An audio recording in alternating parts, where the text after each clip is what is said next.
नमस्कार मंडळी.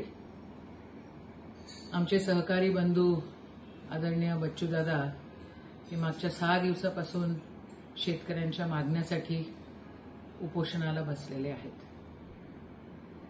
खरं आमचे त्यांचे भरपूर सारे राजकीय मतभेद आहे, पण त्यांनी जो मुद्दा घेतलेला आहे तो शेतकऱ्यांचा आहे आणि शेतकऱ्यांच्या पाठीशी शेतकऱ्यांच्या मागण्याशी उभं राहणं हा आमचा धर्म आहे. आज 6वा दिवस आणि जी निगरगट्ट सरकार आहे ती अजूनपर्यंत या विषयावर बघायला तयार नाही आहे. मागच्या काही महिन्यामध्ये जवळपास 800च्या वर शेतकऱ्यांनी आत्महत्या केलेल्या आहे. 2024 मध्ये 2600 कितीतरी जास्त त्या ठिकाणी शेतकऱ्यांच्या आत्महत्या झालेल्या आहे. मराठवाडा आणि विदर्भ या भागांमध्ये त्याचं प्रमाण जास्त आहे. ज्या वेळेला हे महायुतीचं सरकार असं म्हणतं इलेक्शनच्या आधी की आम्ही 7/12 कोरे करू, मग आता काय आंधळ झालेलं आहे.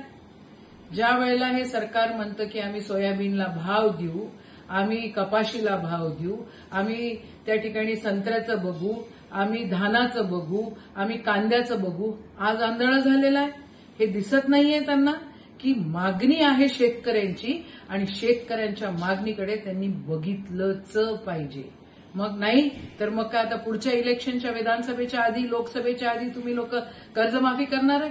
आज शेतकऱ्यांना गरज आहे आणि आज शेतकऱ्यांना गरज आहे तर त्या ठिकाणी तुम्ही या आंदोलनाला जरा सिरियसली घेऊन त्याच्या ज्या शेतकऱ्यांच्या मागण्या आहेत त्या पूर्ण केल्या पाहिजे. नाही तर मुख्यमंत्र्यांनी उपमुख्यमंत्र्यांनी राजीनामे दिले पाहिजे. तर हिचंही हे सरकार जे आलेलं आहे हे काय घोळ घालून आलेलं आहे हे सर्वांना माहिती आहे.